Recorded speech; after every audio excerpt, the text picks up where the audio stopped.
2018 সালের 26শে জুন আমি ইউটিউব থেকে প্রথম 10,800 টাকা পেমেন্ট পাই এবং তারপর আমার মাথায় কাজ করে যে এখান থেকে কিছু করা পসিবল। ওই ভিডিওটা আপলোড করার পর আমি 6 মাস উধাও, কোনো ভিডিও আর আপলোড করি নাই। ইউটিউবে $10 জমে আছে, সেটাকে আমি পাত্তাই দিইনি।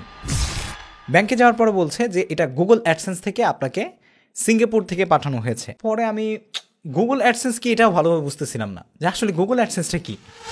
বাটন ফোন দিয়ে আমার ভিডিওগুলো রেকর্ড করতাম এবং সেগুলো হচ্ছে ইউটিউবে ছাড়তাম। যে বাসার মধ্যে অনেক মানুষ ভিডিও করতে পারছি না, বাসার ছাদে গিয়ে বাতাসের মধ্যে ঝড় তুফানের মধ্যে ভিডিও করেছি। প্রায় 300 কন্টেন্ট এক বসায় এক রাতে সব সিলেক্ট করে ডিলিট করে দিয়েছি। আসসালামু আলাইকুম, সবাইকে ডিফারেন্ট একটি কন্টেন্টে স্বাগত জানাচ্ছি। আমার ইউটিউব জার্নিটা কিভাবে শুরু হলো অনেকেই আপনারা জানতে চান। আজকে থেকে আমি আপনাদের জন্য নতুন একটা এপিসোড শুরু করতে যাচ্ছি, সেটা হচ্ছে কন্টেন্ট ক্রিয়েশন পডকাস্ট। এক্স্যাক্টলি, দেখুন ইউটিউবে কন্টেন্ট ক্রিয়েশনের আমার জার্নিটা দীর্ঘ সময়ের, আর 4 বছর হলেই প্রায় 1 যুগ হয়ে যাবে।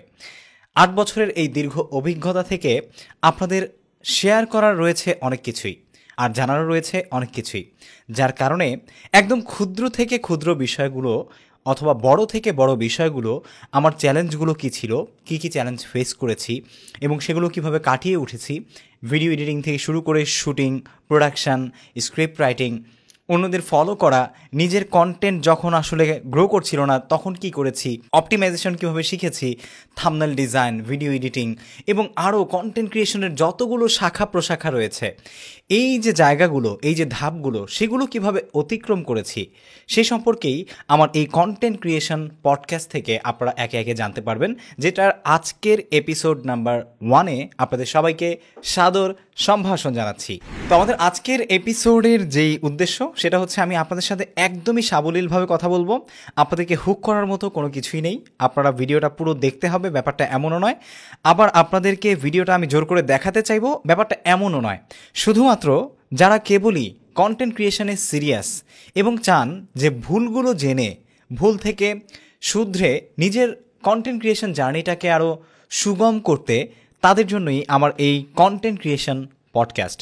সুপ্রিয় দর্শক, আজকের পডকাস্টে আপনাদের সাথে আমি শেয়ার করব, যেটা বলেছি যে আমার ইউটিউব জার্নিটা আসলে যেভাবে শুরু, সেই বিষয়গুলো। এখানে আমি আপনাদের সাথে শেয়ার করব যে ইউটিউব কিভাবে চিনলাম, তারপর হচ্ছে শুরুটা কিভাবে ছিল, কী ধরনের কন্টেন্ট দিয়ে শুরু করেছিলাম, টেকনোলজিতে আসা হয়েছে কিভাবে, ইনকাম হয় এটা কিভাবে বুঝলাম, ক্রাইটেরিয়া কী ছিল, ফার্স্ট পেমেন্ট কত পেয়েছিলাম এবং কিভাবে পেয়েছিলাম, কবে পেয়েছিলাম, সেই সাথে কী কী চ্যালেঞ্জেস আমি ফেস করেছি এবং সেই সাথে রয়েছে ফুল টাইম শুরু করলাম কবে থেকে, মানে as a content creation full time content creator কবে থেকে শুরু হয়েছে আমার।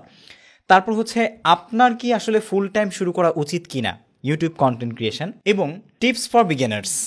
আপনারা যদি একদমই নতুন হয়ে থাকেন ইউটিউব প্ল্যাটফর্মে, তাহলে আসলে আপনাদের জন্য আমার পক্ষ থেকে কি টিপস থাকবে, এই পর্যায়ে এসে সোশ্যাল মিডিয়ার যেই second and third stage of wave রয়েছে বা ঢেউ রয়েছে, এই ঢেউয়ে নিজেকে কিভাবে টিকিয়ে রাখতে পারবেন, সেই বিষয়গুলো আজকের এই ভিডিওতে আপনাদের সাথে আমি তুলে ধরার চেষ্টা করব, বা এই পডকাস্টে আপনাদের সাথে একদম সাবলীলভাবে আলোচনা করার চেষ্টা করব।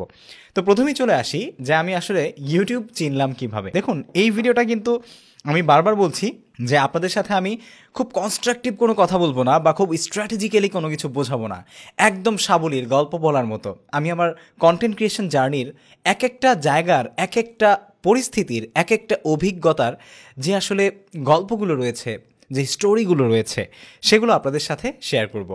তো আমি আসলে ইউটিউব চিনলাম কিভাবে, প্রশ্ন তো এটাই প্রথমে আসে, তাই না? ইউটিউবে আমি যেহেতু আসলে পেশাটা দাঁড় করিয়েছি, এটা চেনাও তো একটা বিষয়। এখনও অনেক মানুষই আছে যারা আসলে ইউটিউব চেনেই না, ইউটিউবে কি করা যায়।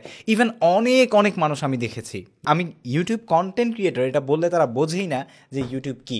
হয়তোবা তারা ইউটিউবে ভিডিও দেখে, একটা লাল চিহ্ন, সেই চিহ্নের মাঝখানে ত্রিভুজ আকৃতির একটা রেক্ট্যাঙ্গেল রয়েছে বা ত্রিভুজ রয়েছে, যেটাতে ক্লিক করলে অনেক ভিডিও আসে, ফান, এন্টারটেনমেন্ট, এডুকেশন, ফিটনেস, ঠিক আছে, মানে গান বাজনা সব কিছুই এখানে রয়েছে। তো এটা আসলে আমি কীভাবে চিনলাম, এটাই প্রথম প্রশ্ন চলে আসে, তাই না? পুরো 1 মগ চা নিয়ে বসেছি, কফি আসলে অফিসে নাই, আমাদের গরিব স্টুডিও, এই জন্য আমরা 1 মগ চা নিয়ে বসেছি আপনাদের সাথে আলোচনা করতে। দেখুন, ইউটিউবটা আসলে আমার চেনা হয় আমি যখন জাতীয় সাংস্কৃতিক সংগঠন কলরবে কেন্দ্রীয় সদস্য হিসেবে ছিলাম, বা শিল্পী বলতে পারেন আপনারা। এখনও আমি ইসলামী সঙ্গীত নিয়ে কাজ করি, কিন্তু কলরবের সাথে এখন নেই। তখন ইউটিউবে আমি ইসলামিক গান দেখতাম। অনেক আগের কিছু সঙ্গীত সেখানে ছাড়া হতো, বিশেষ করে আমার উস্তাদ আইনুদ্দিন আল আজাদ রহমতুল্লাহি আলাই, তো ওনার কিছু সঙ্গীত তখন ছাড়া হয়েছিল, যেমন বন্ধু অ্যালবামের কিছু গান, সেই গানগুলো আমি দেখতাম। তারপর হচ্ছে আপনার মাঝে মাঝে বিভিন্ন ড্রামা, তারপরে হচ্ছে অনেকেই শর্ট ফিল্ম তৈরি করতো, প্রচুর শর্ট ফিল্মের হিড়িক পড়েছিল তখন। তো এই যে এই ধরনের কন্টেন্টগুলো আসলে দেখে, বা এই যে একটা প্ল্যাটফর্ম ইউটিউব, এখানে আসলে ভিডিও দেখা যায়, এই জিনিসটা তখন থেকেই চেনা। কিন্তু তখনও আমি কিন্তু আসলে আন্দাজ করতে পারিনি যে সেখানে আমিও চাইলে আমার একটা চ্যানেল তৈরি করে আমি সেখানে আমার নিজের কন্টেন্টগুলো ছাড়তে পারি। তো এইভাবেই হলো আমার আসলে ইউটিউবকে চেনা। কন্টেন্ট কনজিউমার হিসেবে বা একজন অডিয়েন্স হিসেবে ইউটিউবকে আমি চিনেছিলাম, কিন্তু সেখানে আসলে আমি যে আমার ক্যারিয়ার করতে পারবো, বা সেটা আসলে বড় একটা হিউজ প্রোডাকশন মানে স্টুডিওর মতো তৈরি হতে পারে সেটা নিয়ে, এটা আসলে আমি আমার নিজেকে দিয়ে বুঝতে পারছি। এখন পৃথিবীতে অসংখ্য বড় বড় কন্টেন্ট ক্রিয়েটর আছে, MKBHD বলেন, মার্কাস ব্রনলি যে আসলে, আবার তারপর ইন্ডিয়াতে টেক বার্নার রয়েছে, ট্র্যাকিং টেক রয়েছে, তারপর হচ্ছে আপনার পিটার ম্যাকিনন রয়েছে, এরকম অসংখ্য কন্টেন্ট ক্রিয়েটর রয়েছে যাদের হিউজ লেভেলের $1 মিলিয়ন স্টুডিও কিন্তু শুধুমাত্র ইউটিউবের চ্যানেলের উপরে কেন্দ্র করে এখন তৈরি হয়েছে। সেটা তখন কল্পনারও বাইরে ছিল। তো এভাবেই আসলে আমার ইউটিউব চ্যানেলটা ছিল। শুরুটা কিভাবে করেছিলাম, তো এখন যে আমি যে কাজগুলো করছি ইউটিউবে, এগুলো কিন্তু আমি তখন করতাম না। আমি ভাবলাম যে আসলে আমার তো তেমন কোনো গান তখন হয়তো বা মানে ভালো প্রোডাকশন করা গান ছিল না। তো তাই আমি নিজে নিজেই স্মার্টফোনে আমার ভিডিও, মানে যখন কোনো প্রোগ্রামে যেতাম কলরবের সাথে, বা এককভাবে কোনো প্রোগ্রামে যেতাম, তখন হচ্ছে সেই ভিডিওগুলো অন্য কাউকে দিয়ে ভিডিও করাতাম, কখনো কখনো বাটন ফোন দিয়েও।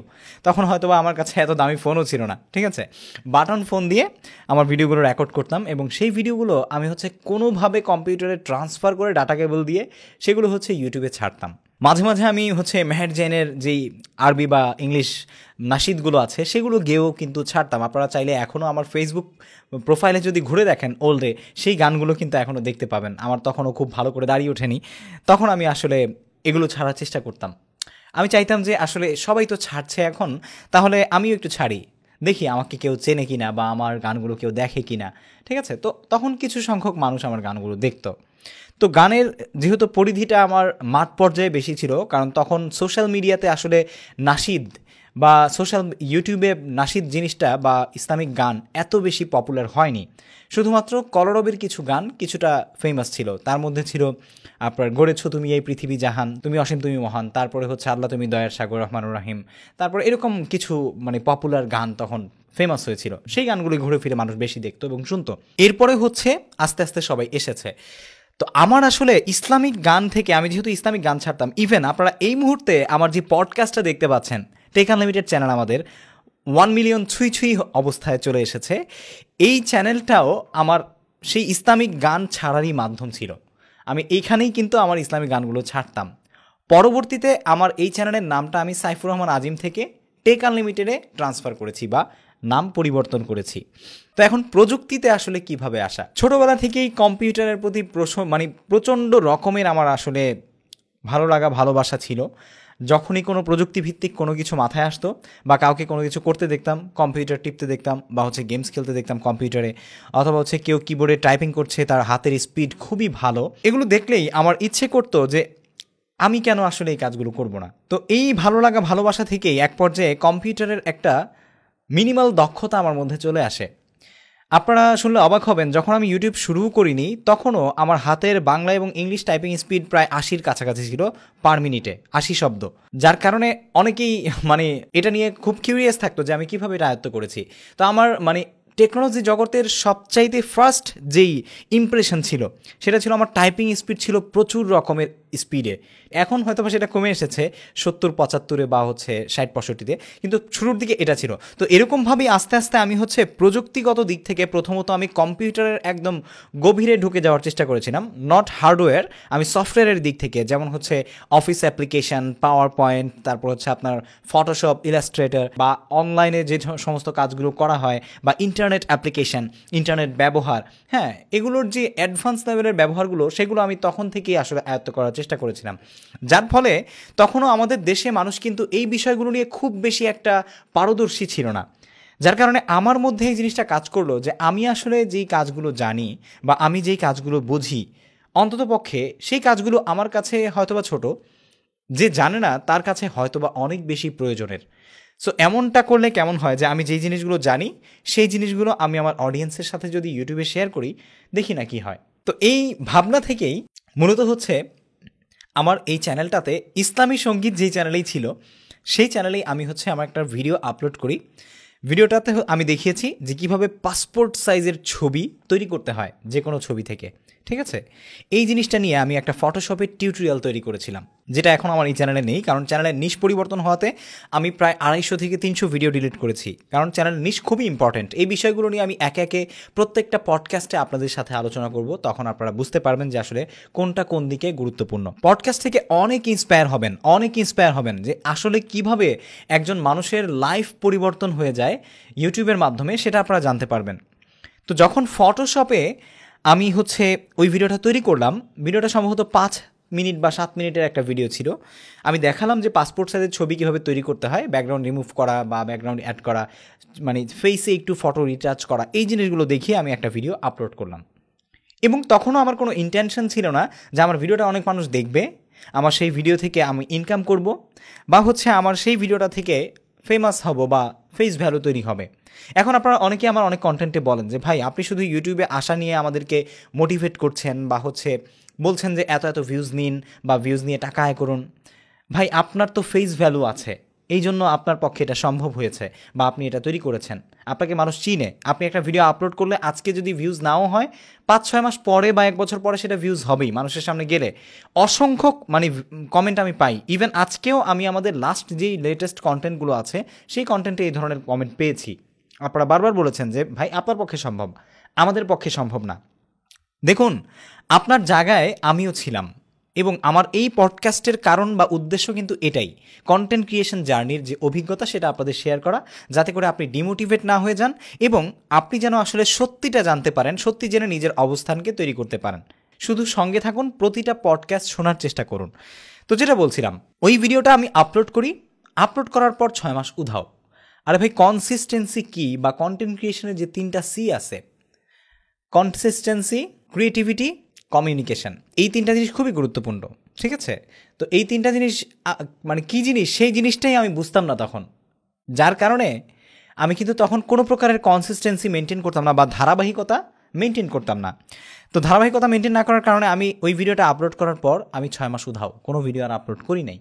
আমি আমার ব্যক্তিগত লাইফ নিয়ে ব্যস্ত ছিলাম, করোড়বের সাথে প্রোগ্রাম করছিলাম, পড়াশোনা করছিলাম, ফ্যামিলি দেখছিলাম, ঠিক আছে, সব কিছু মিলিয়ে আমার জীবন চলছিল।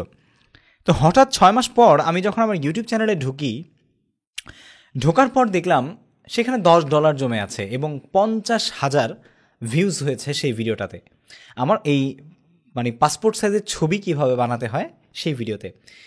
অনেক মানুষ সেখানে কমেন্ট করেছে যে ভাইয়া আপনার এই ভিডিও দেখার পর আমরা অনেক কিছু বুঝতে পেরেছি, এই ধরনের আরও ভিডিও আমরা চাই। এবং এই কমেন্টগুলো প্রত্যেকটাই ছিল অনুপ্রেরণাদায়ক। এখন যেমন কাদা ছোড়াছড়ির একটা ট্রেন্ড তৈরি হয়েছে ইউটিউবে, বা এখন যেমন আপনার হচ্ছে আমরা চাই যে কেউ না উঠুক, একজন উঠে গেছে, যদি কেউ নতুন করে উঠতে চায় তার পা হেঁচড়ে টেনে ধরি। তো যার কারণে আমাদের দেশের জাতীয় খেলা হচ্ছে হাডুডু, যে কার পা ধরে কে হেঁচড়ে টেনে নামাতে পারি একটা অবস্থান থেকে। এই ট্রেন্ড তখন ছিল না ভাই, তখন ট্রেন্ড ছিল যে আমাদের দেশের মানুষ অনলাইনে কাজ করছে, তাকে মোটিভেশন দেই, সে যাতে আরও কন্টেন্ট আমাদের জন্য নিয়ে আসে, সেই কাজগুলো আমরা করি। এতে করে দেশের জনবলের প্রযুক্তিগত দক্ষতা বাড়বে। আর সেই কারণে প্রচণ্ড রকমের ইন্সপায়ারিং এবং মোটিভেশনাল কমেন্ট আমি পেয়েছিলাম, যার কারণে আমি ভাবলাম আরে বাহ, ইউটিউবে $10 জমে আছে, সেটাকে আমি পাত্তাই দিইনি।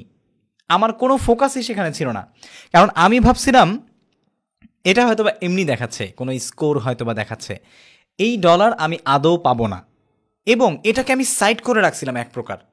আমার ফোকাস ছিল সম্পূর্ণ কন্টেন্ট ক্রিয়েশনে, এক্স্যাক্টলি, যে আমি আসলে কি পরবর্তীতে কি ভিডিও তাহলে দেওয়া যায়, মানুষ যেহেতু এটা পছন্দ করছে, কি ভিডিও দেওয়া যায়। একটা জিনিস মেনশন না করলেই নয়, সেটা হচ্ছে যে তখন কিন্তু ইউটিউবে আপনি মনিটাইজেশন পাওয়ার জন্য 4000 ঘন্টা ওয়াচ টাইম এবং 1000 যে সাবস্ক্রাইবার মাইলস্টোন রয়েছে এটার কোনো প্রয়োজন ছিল না। আমি যখন ইউটিউব স্টার্ট করেছিলাম তখন ইউটিউব চ্যানেল খুললেই গুগল অ্যাডসেন্সের সাথে কানেক্ট করে সাথে সাথে চ্যানেল মনিটাইজেশন ভিডিও আপলোড করলেই সেটার উপর অ্যাড আসা শুরু করতো এবং ইনকাম হতো। এই জিনিসটা তখন খোলাসা ছিলাম না, যদি থাকতাম তাহলে এখন কোটি কোটি টাকার মালিক থাকতাম।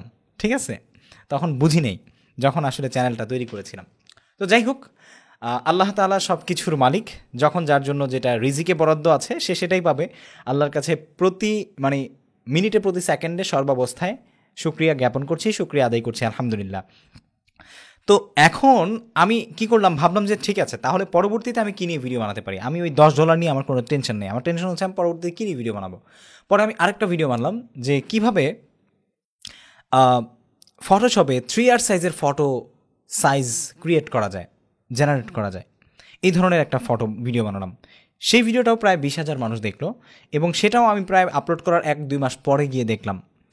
এরকম করে আস্তে আস্তে আমি মাইক্রোসফট ওয়ার্ড, তারপরে হচ্ছে বিভিন্ন টেকনোলজিক্যাল ভিডিও, মাঝে মাঝে হচ্ছে মাইক্রোফোনের ভিডিও, যখন যেটা টেকনোলজি নিয়ে মনে চায়। কারণ হচ্ছে তখন তো নিশ কি বা চ্যানেলের যে একটা নির্দিষ্ট টপিক হতে পারে বা কোর অডিয়েন্স হতে পারে এই জিনিসটা কিন্তু তখন বুঝতাম না, যার কারণে যখন যেই জিনিসটা আমার অভিজ্ঞতার আদলে ছিল সেটা আমি শেয়ার করতাম।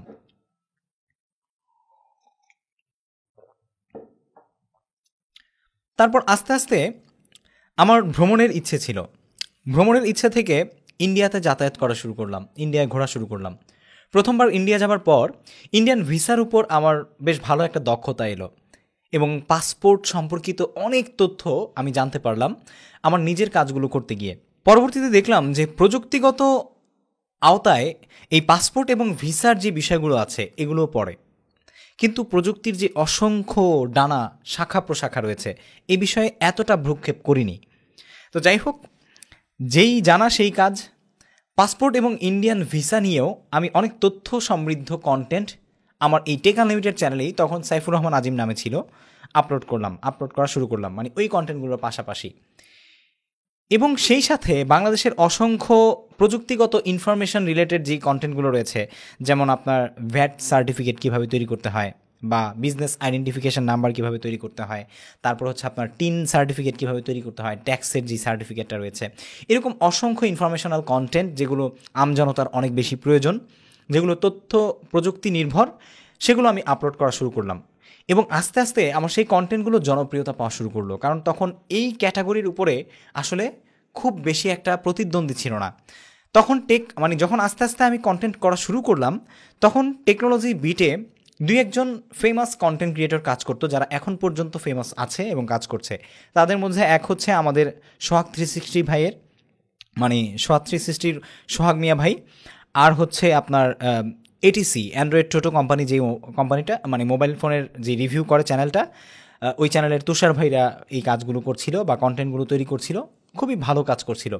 শুধুমাত্র আমার দেখা ক্রিয়েটিভ কন্টেন্ট নিয়ে এই 2টা চ্যানেলই আমি তখন দেখছিলাম। এবং আরও কিছু চ্যানেল রয়েছিল যেগুলো খুবই স্ক্যাটার্ড এবং অশ্লীল অনেক কন্টেন্টও তখন প্রচুর পরিমাণে ভাইরাল হচ্ছিল, আর প্রচুর শর্ট ফিল্মের ট্রেন্ড ছিল। এর মধ্যে এই চ্যানেলগুলো খুবই ভালো ছিল প্রযুক্তি নিয়ে। তো সোহাগ 360 সোহাগ ভাইকে দেখে আমার প্রচণ্ড রকমের ইন্সপায়ারেশন কাজ করতো, যার কারণে তার সাথে প্রযুক্তির জগতে আমার যখন ফেমাস হওয়ার একটা জায়গা চলে আসে, খুব বেশি ফেমাস না, আল্লাহ তাআলা যতটুকু মানুষকে চিনিয়েছে, যখন মানুষ রাস্তাঘাটে দেখলে চিনতো বা হচ্ছে বড় ক্রিয়েটরদের চোখে পড়েছি, বড় বড় কোম্পানি হায়ার করা শুরু করেছে। ইভেন আমার লাইফের আমি প্রথম বাংলাদেশে বিকাশের যখন স্পন্সর পাই, সেটাও আমাকে সোহাগ 360-র যে সোহাগ ভাই, উনি নিজে আমাকে কন্ট্যাক্ট করে আমাকে দিয়েছিলেন। এটা আমার এখনও মনে আছে, বিকাশের কাজ যখন প্রথম করি আমি স্পন্সরশিপে, তখন উনি আমাকে দিয়েছিলেন। তো তখন আমার আসলে মনে হয়েছিল যে আসলে আমি আমার কাজকে সমাদৃত করতে পেরেছি বাংলাদেশের জাতীয় পর্যায়ে, যার কারণে একজন ফেমাস ক্রিয়েটর সোহাগ 360 সোহাগ ভাই তখন খুবই ফেমাস টেকনোলজির জায়গায়, এবং বিকাশের মতো কোম্পানির কাছ থেকে আসলে স্পন্সরশিপের ইনভাইটেশন পাওয়া, কারণ বিকাশ তখন প্রথম নতুন বাংলাদেশে এসেছে, খুবই বড় বিষয় ছিল। তো এইভাবে আসলে আমার হচ্ছে কন্টেন্ট ক্রিয়েশন জার্নিতে টেকনোলজির বিটে ঢোকা। তো টেকনোলজি বিটে ঢোকার পর যখন আমার চ্যানেলে 15,000 সাবস্ক্রাইবার কমপ্লিট হয়ে যাচ্ছে, তখন আমি আসলে ভাবলাম যে আসলে আমার চ্যানেলের নামটা পরিবর্তন করা দরকার। কারণ সাইফুর রহমান আজিম এই নামটা আমার ব্যক্তিগত নাম, এই নামে আমি হয়তোবা অন্য কোনো কন্টেন্ট ক্রিয়েশন করতে পারবো। আমি এটার একটা ব্র্যান্ড নেম দিই, কারণ হচ্ছে তখন ব্র্যান্ড নেমের অনেক মানে ভ্যালু ছিল।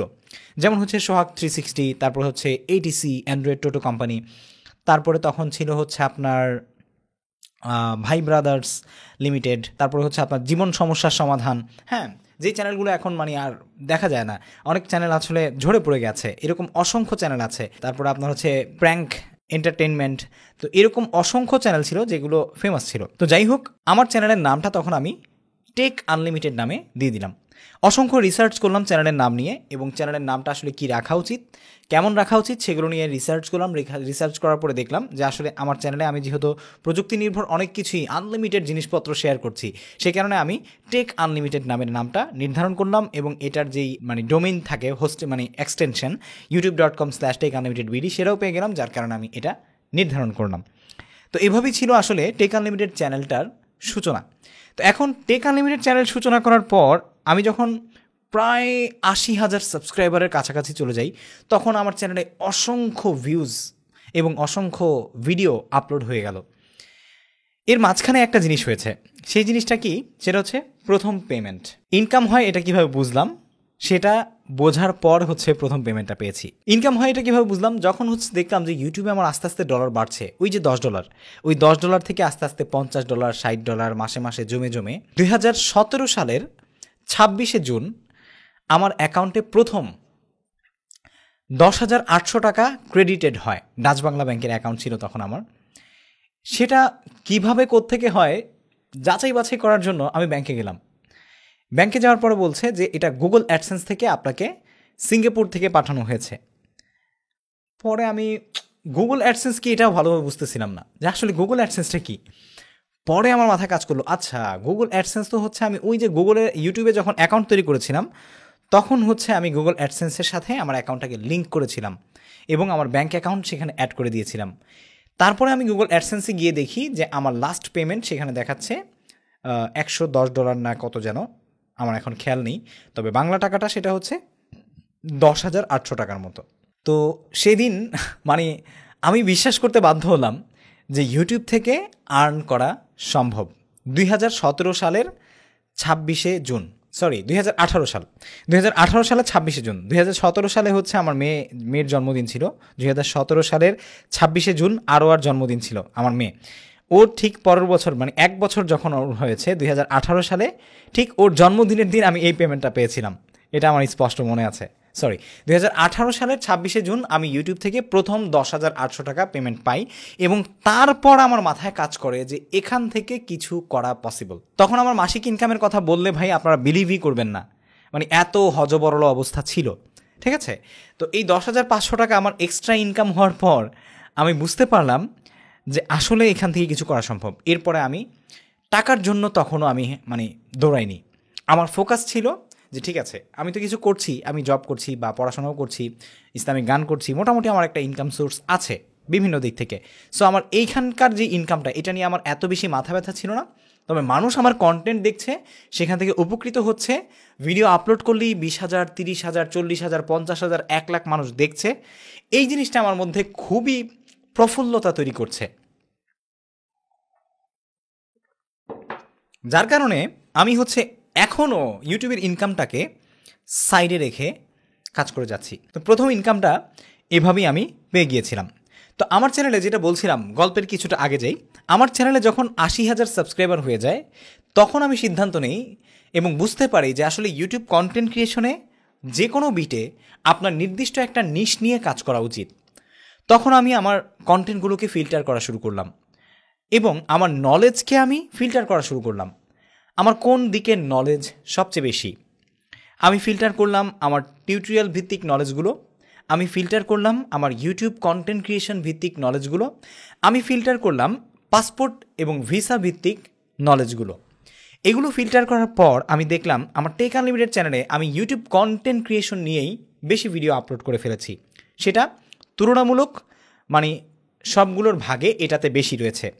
তারপর আমি সিদ্ধান্ত নিলাম যে আমি আমার এই টেক আনলিমিটেড চ্যানেলটাতে শুধুমাত্র ইউটিউব কন্টেন্ট ক্রিয়েশন এবং কন্টেন্ট ক্রিয়েশনের সাথে সম্পর্কিত যেহেতু ভিডিও এডিটিং, এই দুইটা টপিক নিয়েই কেবলমাত্র এই চ্যানেলে ভিডিও আপলোড করে যাব। এর বাইরে আর কোনো কন্টেন্ট আমি আপলোড করব না। সো এটা হওয়ার ফলে যেটা হয়েছে, আমি অন্যান্য যত কন্টেন্ট ছিল, যেমন আমার ওই যে ভ্যাট, ট্যাক্স, পাসপোর্ট, ভিসা, ঠিক আছে, এই ধরনের যে সমস্ত মানে ক্যাটাগরির কন্টেন্ট ছিল, প্রায় 300 ভিডিও এক বসায় এক রাতে সব সিলেক্ট করে ডিলিট করে দিয়েছি। পারবেন আপনি? পারবেন কি না কমেন্ট সেকশনে জানান। পারবেন না। যদি আমার সেই কন্টেন্টগুলো থাকতো, আমি চ্যালেঞ্জ করে বলতে পারি আমার এই চ্যানেল এখন 3 মিলিয়ন সাবস্ক্রাইবারের উপরে থাকতো। চ্যালেঞ্জ করে বলতে পারি, কারণ ওই 300 ভিডিওর মধ্যে প্রায় 50টা ভিডিও ছিল 1 মিলিয়নের উপরে ভিউজ, প্রায় 50টা ভিডিও। সো নিশ্চয়ই বুঝতে পারছেন যে ওই ভিডিওগুলো এখন থাকলে, প্রত্যেকটা ভিডিও, আমার চ্যানেলে তখন 80,000 সাবস্ক্রাইবার ছিল। সো এখন আমার চ্যানেলে 9,15,000 প্লাস সাবস্ক্রাইবার। এখন আমার চ্যানেলটা কোথায় থাকতো? ডেফিনেটলি আপনি নিজেকে প্রশ্ন করলেই পাবেন। শুধুমাত্র ক্যাটাগরি নির্ধারণ করার জন্য আমি আমার চ্যানেল থেকে সেই 300 ভিডিও ডিলিট করেছি। তখন আমার মাথায় এটাও ছিল না যে আমি চাইলে সেকেন্ড চ্যানেল খুলতে পারি। এটা একটা বোকামি ছিল। এই যে অভিজ্ঞতা আপনাদের, সেকেন্ড চ্যানেল খুলে আমি সেই চ্যানেলে আমার এই ভিডিওগুলো ডাউনলোড করে সেখানে আপলোড করতে পারি, এই ভিডিওগুলোকে না ফেলে। সো সেটাও মাথায় ছিল না, ভিডিও ডিলিট করে দিয়েছি। আর কি করার, কিছু করারই নেই। তখন এভাবেই আসলে আমি আমার টেক আনলিমিটেড চ্যানেলে আমার যেই ক্রাইটেরিয়া বা হচ্ছে কন্টেন্ট ক্যাটাগরি, এগুলো নিয়ে আমি একটা নির্দিষ্ট নিশ নিয়ে কাজ করা শুরু করি। এরপর যখন আমার চ্যানেলে 1 লক্ষ সাবস্ক্রাইবার পূর্ণ হলো, আমি সিলভার প্লে বাটন পেলাম আমার চ্যানেলে। আমেরিকা থেকে আমার বাসায় সিলভার প্লে বাটন আসলো এবং তখন আমি জব করতাম। আর জব করার পর যখন আমার চ্যানেলে 1,15,000 সাবস্ক্রাইবার টেক আনলিমিটেড চ্যানেলে, তখন হচ্ছে আমি সিদ্ধান্ত নিলাম, আমি একটা জব করতাম গুলশান 1-এ, বাংলাদেশের সবচাইতে বড় ডিজাইন কনসালটেন্সি ফার্ম। আপনারা অনেকেই হয়তো বা চিনবেন, আমি নামটা বলছি না, তবে শুধু এটা বলে দিচ্ছি, বাংলাদেশের সবচাইতে বড় ডিজাইন কনসালটেন্সি ফার্মে আমি ছিলাম আইটি সেকশনে। এবং সেখানে সেটা হচ্ছে সারা মানে এশিয়া মহাদেশের মধ্যে 3য় বৃহত্তম ডিজাইন কনসালটেন্সি ফার্ম। তো সেখানে আমি আমার জব থেকে রিজাইন নিলাম, সিদ্ধান্ত নিলাম আমি এখন থেকে ফুল টাইম কন্টেন্ট ক্রিয়েশন করব। তখন আমার চ্যানেলে 1,15,000 সাবস্ক্রাইবার। করোনা শেষ হওয়ার পর আমি হচ্ছে চাকরি ছাড়লাম। করোনা চলাকালীন আমি একটা বিশাল সুযোগ পেয়েছিলাম, সেই গল্পটাও বলছি। যখন করোনা চলে তখন হচ্ছে আমি বাসায় বসে থেকে কাজ করা শুরু করেছিলাম, এবং করোনার পরপরই আমি হচ্ছে সিলভার প্লে বাটন পাই। কোভিডের যে লকডাউন ছিল, সেই লকডাউন খোলার পর। তো এরপরে হচ্ছে চ্যানেলে যখন 1,15,000 সাবস্ক্রাইবার হলো, দেন হচ্ছে আমি আমার রিজাইন লেটার জমা দিই আমার অফিসে। আমার যিনি টিম লিডার ছিলেন বা আমার যিনি ম্যানেজার ছিলেন অফিসের, তারা আমাকে অনেক রাখার চেষ্টা করেছে, কারণ আমি আমার অফিসের মাল্টি টাস্কিং একা করার চেষ্টা করতাম, যার কারণে সবাই খুবই পছন্দ করতো আলহামদুলিল্লাহ। এবং সবার কাছে আমি কৃতজ্ঞতা জ্ঞাপন করছি, তাদেরকে এখনও আমি ভালোবাসি, সবার সাথে আমার যোগাযোগ আছে এবং সবাইকে অন্তর থেকে প্রাণঢালা শুভেচ্ছা সবসময় আমি মানে জ্ঞাপন করছি সবার দিক, মানে আমার নিজের দিক থেকে তারা আমাকে অনেক অনেক ভালোবাসতো। তারপরেও সেখান থেকে আমি জব ছাড়ি, এবং জব ছাড়ার সময় আমাকে বলা হয়েছে আপনার স্যালারি বাড়ায় দেওয়া হবে, এই করা হবে, সেই করা হবে, বা আমরা বাড়ায় দিচ্ছি। ইভেন আমার স্যালারি 20,000 টাকা পর্যন্ত ইনক্রিজ করার চেষ্টা করেছে। আমি তারপরেও সেখানে থাকতে রাজি হইনি, কারণ আমি দেখছিলাম যে আমার 1,15,000 সাবস্ক্রাইবার ওয়ালা চ্যানেল থেকে অলরেডি আমার স্যালারির চাইতে 5-6 হাজার টাকা বেশি আমি মাসে আর্ন করছি, বা 10,000 টাকা বেশি আমি মাসে আর্ন করছি, বা কখনো কখনো 20-30 হাজার টাকা বেশিও আর্ন করছি তখন। তো কারণ তখন হচ্ছে প্রতিদ্বন্দ্বী কম ছিল, এখন প্রতিযোগিতা প্রচুর বেড়ে গেছে, অনেক চ্যানেল বেড়ে গেছে। তো আমি চাকরি ছেড়ে দিই। চাকরি ছেড়ে দেওয়ার পর শুরু হয় আমার full time content creation journey. আমার বাসায় একটা রুমের মধ্যে আমি সেই রুমে কাজ করা শুরু করি।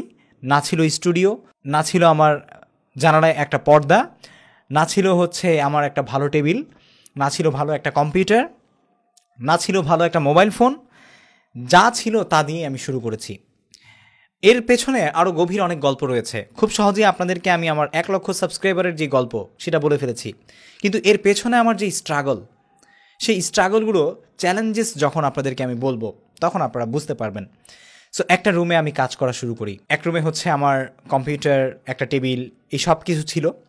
দেন হচ্ছে সেখানেই আমার কাজ করা শুরু হয়। কখনো আমার আলমারিতে হচ্ছে গ্রিন স্ক্রিনের একটা পর্দা, সেটা এখনও আমার স্টুডিওতে আছে, সেটা টানাতাম। তারপর হচ্ছে সামনে একটা লাইট, দেয়ালের লাইট জ্বালিয়ে, মোবাইল ফোন ছিল একটা Oppo A33F, সেটা দিয়ে ভিডিও রেকর্ড করতাম। মোবাইলই কখনো কখনো এডিট করতাম। তারপর যখন একটা কম্পিউটার হলো, সেই কম্পিউটারে এডিট করতাম, ভিডিও আপলোড করতাম। একটা ভালো মাইক্রোফোনও ছিল না, কোনো লাইটিং ছিল না, সব কিছুই এলোমেলো ছিল। তারপরেও কাজ করেছি। আপনারা যদি আমার ভ্লগগুলো দেখেন, আমার সাইফুর রহমান আজিম ভ্লগস নামে একটা চ্যানেল আছে, সেই চ্যানেলের লিঙ্ক এবং স্ক্রিনশট আমি ভিডিও ডিসক্রিপশনে আপনাদেরকে দিয়ে দিব এবং স্ক্রিনে আপনারা দেখবেন।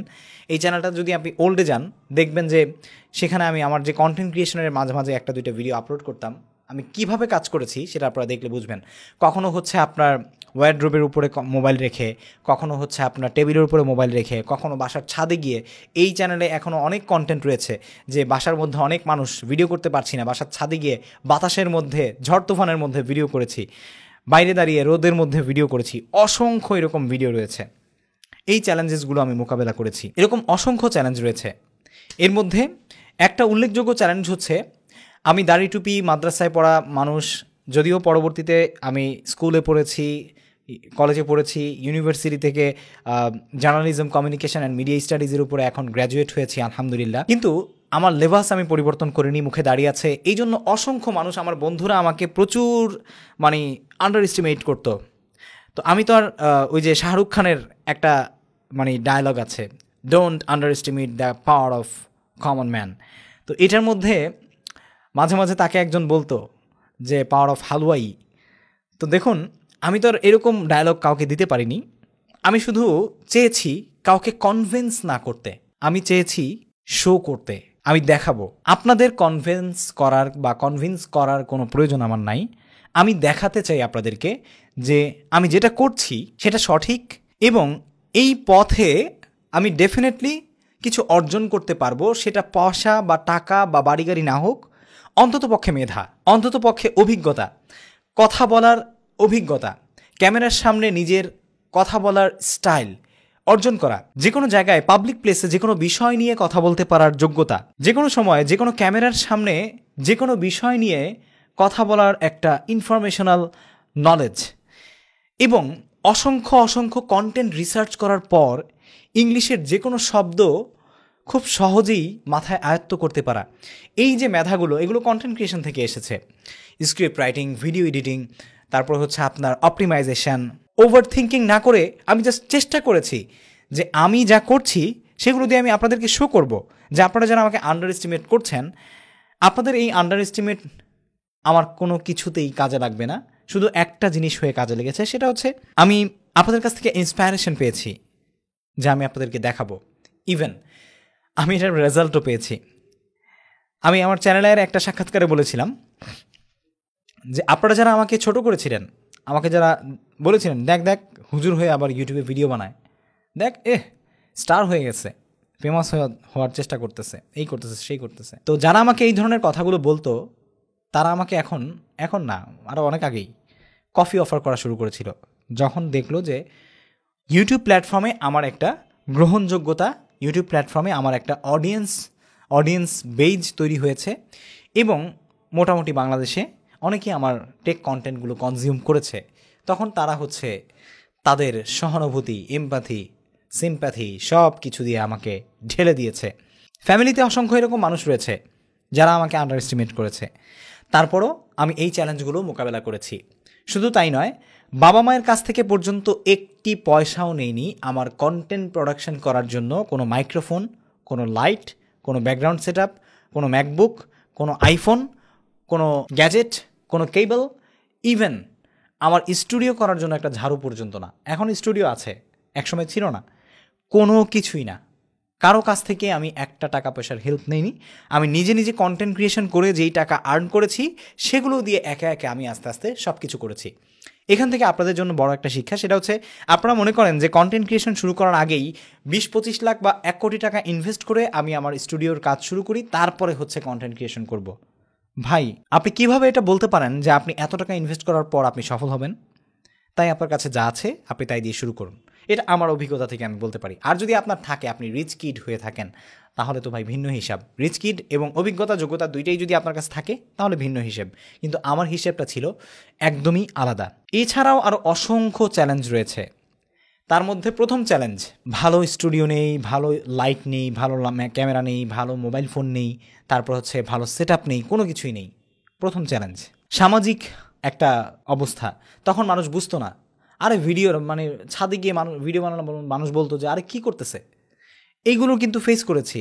আপনাকে হয়তো বা এখন কেউ বলবে না, কারণ এখন অনেকেই জানে যে মোবাইল দিয়ে যারা ভিডিও করতেছে বা হচ্ছে ক্যামেরা দিয়ে ভিডিও করতেছে, গিম্বল নিয়ে বাইরে বের হয়েছে, তার মানে তারা ইউটিউবার বা হচ্ছে টিকটকার বা হচ্ছে ফেসবুকে ভিডিও বানায় বা হচ্ছে সোশ্যাল মিডিয়ায় ভিডিও বানায়, ইনস্টাগ্রামে কাজ করে।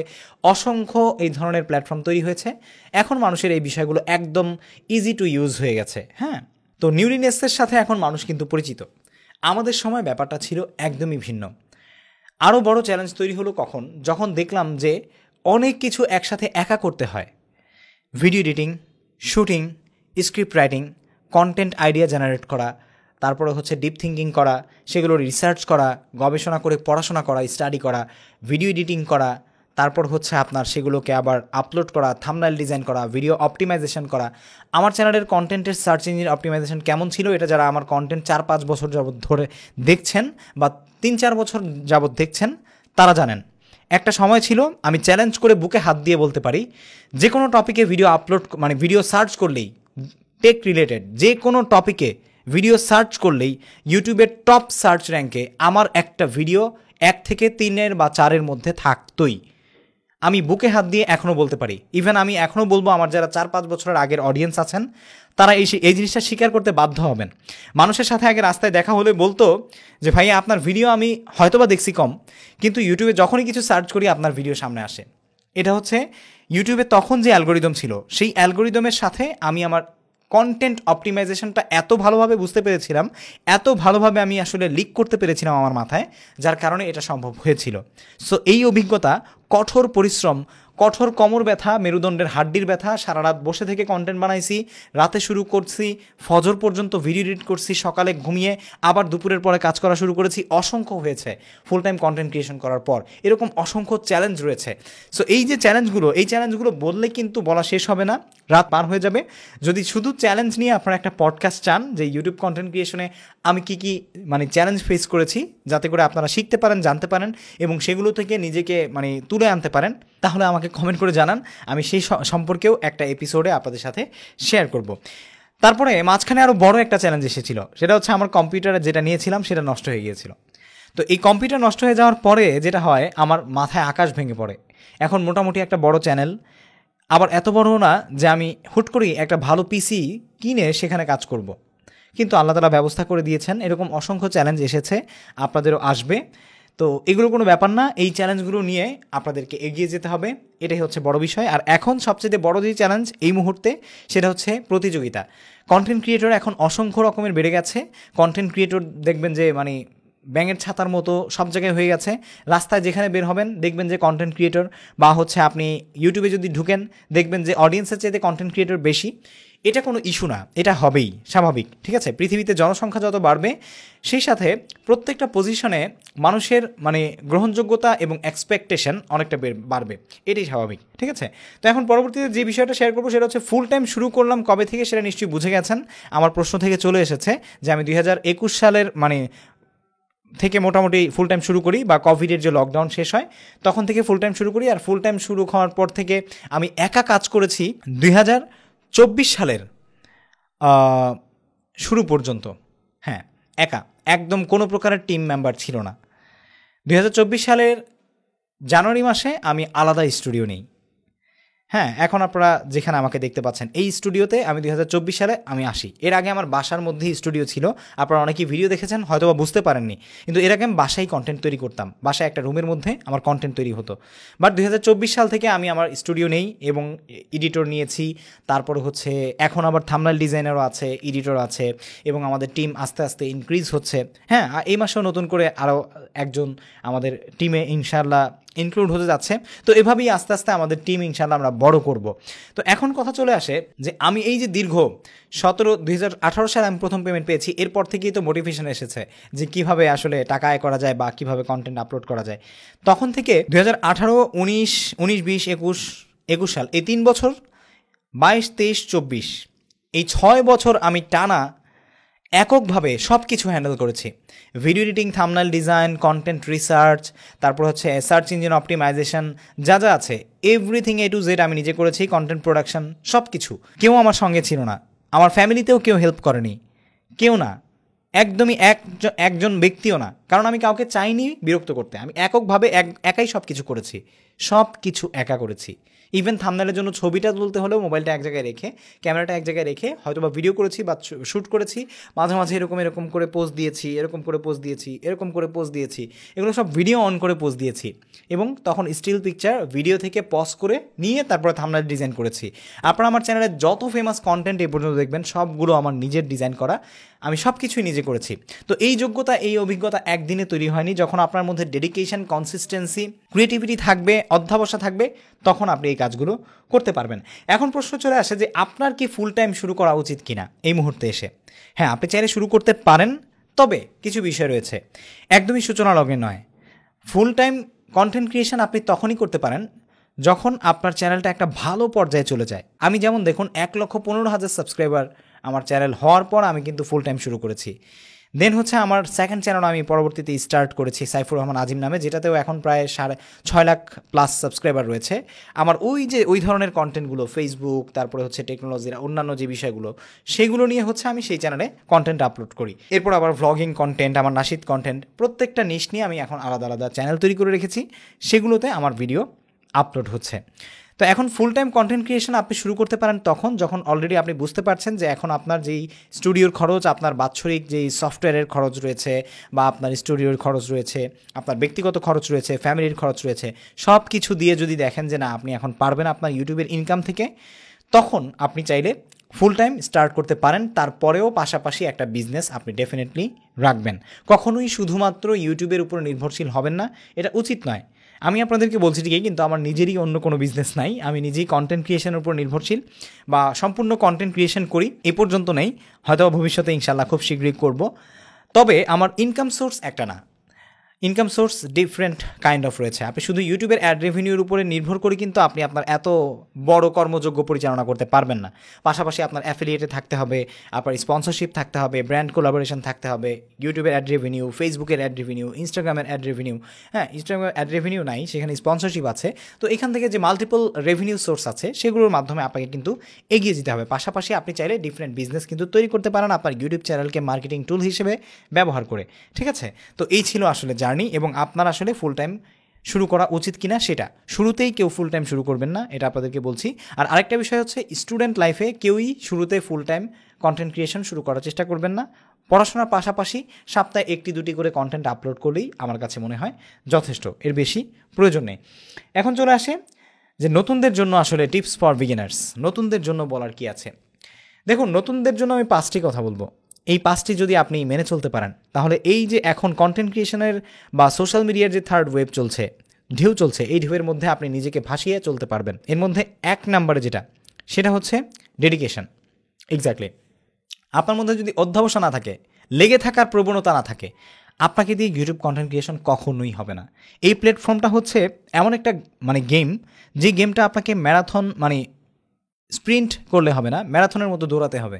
স্প্রিন্ট আপনার 200-300 মিটারের একটা দৌড়, আর ম্যারাথন হচ্ছে অনেক বেশি সময়ের একটা দৌড়, যেই দৌড়টা আপনাকে মাঝে মাঝে থামতে হবে, আবার দৌড়াতে হবে, মাঝে মাঝে থামতে হবে, আবার দৌড়াতে হবে। এই রেসটা আপনাকে করেই যেতে হবে, এবং বুঝতে হবে যে কখন কোন দিকে টার্ন নিলে আপনার যেই কন্টেন্ট ক্রিয়েশন জার্নিটা, এটা ডাবল হয়ে যায়, ট্রিপল হয়ে যায়, সব কিছু মিলিয়ে। ঠিক আছে, সো এই জিনিসগুলো বুঝে শুনে 1 নম্বরে আপনাকে কাজ করতে হবে ডেডিকেশন নিয়ে। ঠিক আছে, 2 নম্বর হচ্ছে কনসিস্টেন্সি।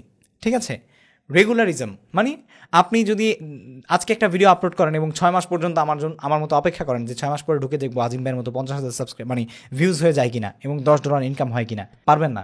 কারণ এখন আপনার চ্যানেলের জন্য 4,000 ঘন্টা ওয়াচ টাইম এবং 1,000 সাবস্ক্রাইবার আপনার চ্যানেলে লাগবে, দেন হচ্ছে আপনি চ্যানেল থেকে ইনকাম করতে পারবেন, এর আগে পারবেন না। সো এখন আপনি ওই ভিউজের আশায় বসে থেকে কোনো লাভ নেই।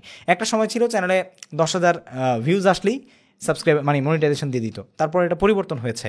এখন কিন্তু শর্টসের মাধ্যমে আপনি ইনকাম করতে পারবেন যদি 90 দিনের মধ্যে আপনার শর্টস চ্যানেলে 1,000 সাবস্ক্রাইবার এবং 10 মিলিয়ন ভিউজ হয়। সো এখন মনিটাইজেশন স্ট্র্যাটেজি অনেকগুলো রয়েছে, আপনি চাইলে করতে পারবেন, এটা কোনো ইস্যু না। কিন্তু আপনার মধ্যে অবশ্যই কিন্তু কনসিস্টেন্সি থাকতে হবে। আপনি যদি চান যে আপনি প্রতি সপ্তাহে একটা কন্টেন্ট আপলোড করবেন, সেটা আপনার জন্য ঠিক আছে, এবং আপনি ওই ব্যালেন্সটা ধরে রাখতে পারবেন, তাহলে সেটাই করুন। আপনার পক্ষে যদি সম্ভব হয় যে আপনি প্রতিদিন ভিডিও আপলোড করবেন এবং কোয়ালিটি মেনটেন করে কোয়ান্টিটির উপরে ফোকাস দিতে গিয়ে যদি আবার কোয়ালিটি নষ্ট হয়ে যায়, তাহলে হবে না। কোয়ালিটি ঠিক রেখে যদি আপনি কনসিস্টেন্সি মেনটেন করতে পারেন, তাহলে আপনি অবশ্যই সফল হতে পারবেন। 3 নম্বর হচ্ছে ক্রিয়েটিভিটি। আপনার মধ্যে অবশ্যই নিউরিনেস থাকতে হবে। ঠিক আছে, সৃজনশীলতা থাকতে হবে। আপনি যদি নতুন কিছু করতে না পারেন, আপনি বাজারে এখন 10টা কন্টেন্ট আছে, আপনি যেই টপিকে ভিডিও বানাতে চাচ্ছেন, আপনার কন্টেন্টটা যদি সেমই হয়, অলরেডি যেই কন্টেন্টগুলো মানুষ দেখে ফেলেছে, তাহলে আপনারটা কেন দেখবে? দেখবেই না। সো আপনি ডিফারেন্ট কিছু তৈরি করবেন। যেমন আজকে আমি আমাদের এই চ্যানেল থেকে যে ভিডিওটা আপলোড করব, আমাদের সাইফুর রহমান আজিম নামের একটা চ্যানেল রয়েছে, এই চ্যানেলে যে ভিডিওটা আমরা আপলোড করব, সেই ভিডিওটা এর আগেও কয়েকজন আপলোড করেছে, কিন্তু আমি এই ভিডিওটা যেভাবে নতুন করে করেছি সেটাতে আমি একটু ভিন্নতা এনেছি, টিউটোরিয়ালের সাথে ভালো মন্দ অন্যান্য দিকগুলো শেয়ার করেছি, যার কারণে এটা থেকে মানুষ কিন্তু এক্সট্রা কিছু ভ্যালু পাবে। আর এই ভ্যালুগুলো যদি কেউ না পায়, তাহলে কিন্তু তারা আমার কন্টেন্ট দেখবে না। সো সবসময় চেষ্টা করে যেতে হবে যে কীভাবে আপনি সৃজনশীল কন্টেন্ট তৈরি করতে পারেন। 4 নাম্বার হচ্ছে রেভিনিউর পেছনে শুরুতেই ছোটা যাবে না।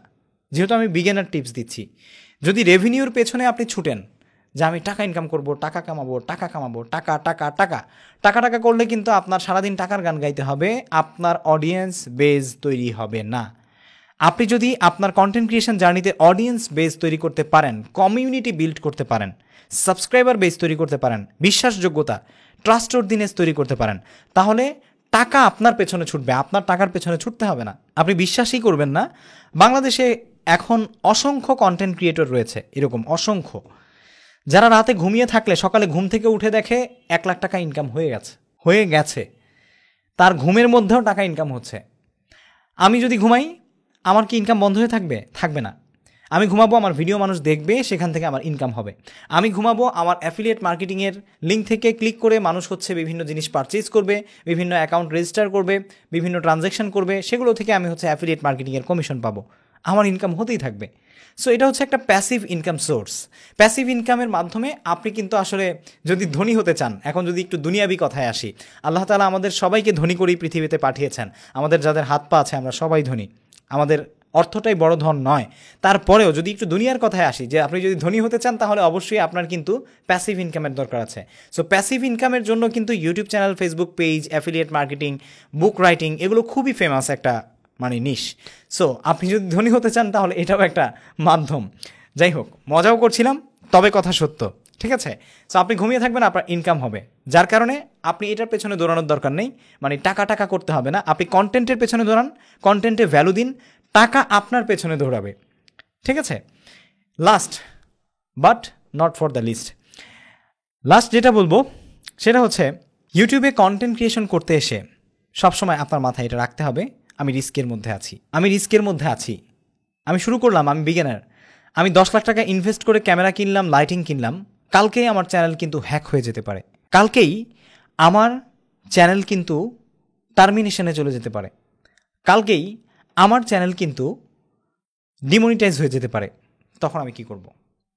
সো এই জন্য এই রিস্কের কথা মাথায় রেখে আপনার কিন্তু কাজ করতে হবে, যে হ্যাঁ, আমি এই রিস্কের জন্য প্রস্তুত আছি। প্রস্তুত থাকা মানে এই নয় যে আমি হাল ছেড়ে দিব, ভাই এই ইউটিউবে কাজ করা যাবে না। যদি এটাই হতো, তাহলে MKBHD $2 লাখ অফিস নিতে পারতো না, বা হচ্ছে আপনার কোটি টাকার মেশিন কিনে সেই স্টুডিও তৈরি করতো না, ঠিক আছে? শুধু ইউটিউবের উপর নির্ভর করে, স্পন্সরশিপের উপর নির্ভর করে। হ্যাঁ, যদি আপনার একটা পর্যায়ে আসে, যে পর্যায়ে আপনি খুব ফেমাস হয়ে গেছেন, আপনার ফেস ভ্যালু তৈরি হয়েছে মার্কেটে, তখন কিন্তু আপনার চ্যানেল যদি হ্যাকও হয়ে যায়, আপনার চ্যানেল যদি টার্মিনেটও হয়ে যায়, আপনি নতুন চ্যানেল খুললেই সেই ভিডিও আবার মানুষ দেখা শুরু করবে। এটা হচ্ছে আপনার জন্য আশার বাণী। সো এই যে 5টা জিনিস আপনাদের সাথে শেয়ার করলাম, এইগুলো মাথায় রেখে আপনি যদি ইউটিউবে কাজ করেন, তাহলে আশা করা যায় আপনি ডেফিনেটলি কন্টেন্ট ক্রিয়েশনের যে এই যে ওয়েভটা, এই ওয়েভে নিজেকে টিকিয়ে রাখতে পারবেন। দেখুন, সব জায়গায় রিস্ক আছে। আপনি একটা বড় সুপার শপ নিলেন, স্বপ্নের মতো, যেখানে আপনি 10 কোটি টাকার মালামাল উঠালেন, ধরে নিচ্ছি। ইউটিউবের মতো চ্যানেল হ্যাক হওয়ার মতো কোনো সুযোগ নেই, ইউটিউবের মতো দোকান টার্মিনেশন হওয়ার মতো কোনো সুযোগ নেই, কমিউনিটি ভায়োলেশন হওয়ার কারণে, কপিরাইট স্ট্রাইক আসার কারণে চ্যানেল ডিমনিটাইজ বা হচ্ছে চ্যানেল টার্মিনেট হয়ে যাওয়ার কোনো সুযোগ নেই, আগুন ধরে পুড়ে যাওয়ার সুযোগ আছে। অসংখ্য ব্যবসায়ীদের দেখেছি, কিছুদিন আগেও আমাদের দেশে এই যে ঢাকার ফুলবাড়িয়াতে বিশাল বড় অগ্নিযজ্ঞ হয়েছে, আপনারা দেখেছেন, কোটি কোটি টাকার লোকসান মানুষের হয়েছে। সকল বিজনেসেই ধস আছে, এটা মাথায় রেখে কাজ করতে পারেন ইউটিউবে, যে কোনো বিজনেসে আপনার কিন্তু ধস থাকতে পারে। সো এটা যদি ভাবেন, তাহলে আপনি আপনার আজকের দিনটাকে কখনোই সুন্দর করতে পারবেন না। আপনার সাথে যে কোনো সময় দুর্ঘটনা ঘটতে পারে, কিন্তু আপনার কাছে এখন যেই সুযোগটা রয়েছে সেটাকে পরিপূর্ণভাবে কাজে লাগানোর চেষ্টা করুন, তাহলেই জীবন সুন্দর। যে কোনো সময় জীবন শেষ হতে পারে, যে কোনো সময় সুযোগের ব্যর্থয় ঘটতে পারে, কিন্তু আমাদের চেষ্টার যেন ব্যর্থয় না ঘটে। এই ছিল বিগিনারদের জন্য টিপস। যদি ভিডিও ভালো লেগে থাকে এবং আপনারা চান এই কন্টেন্ট ক্রিয়েশন পডকাস্টের এপিসোড চলতে থাকুক, তাহলে অবশ্যই কমেন্ট সেকশনে জানাবেন। আর দেখা হচ্ছে পরবর্তী এপিসোডে। আপনারা দেখেন আর না দেখেন, আমি বিশ্বাস করি যদি 100 মানুষও এই এপিসোডটা দেখে, প্রত্যেকটা এপিসোড দেখে, সেই 100 কন্টেন্ট ক্রিয়েটরকে আমি হেল্প করতে পেরেছি আমার অভিজ্ঞতা থেকে। এই আশাবাদ ব্যক্ত করেই আমি আমার এই কন্টেন্টগুলো আপলোড করে যাব। দেখা হচ্ছে পরবর্তী ভিডিওতে। চ্যানেল সাবস্ক্রাইব করবেন। ফেসবুক পেজ থেকে আমাদের পডকাস্ট দেখে থাকলে লাইক, কমেন্ট, শেয়ার এবং ফলো করতে ভুলবেন না। দেখা হচ্ছে পরবর্তী পডকাস্ট এবং নিউ কোনো ক্রিয়েটিভ ভিডিওতে। সে পর্যন্ত সবাই ভালো থাকুন, সুস্থ থাকুন। আপনার কন্টেন্ট ক্রিয়েশন জার্নি শুভ হোক এবং সফল হোক। আসসালামু আলাইকুম।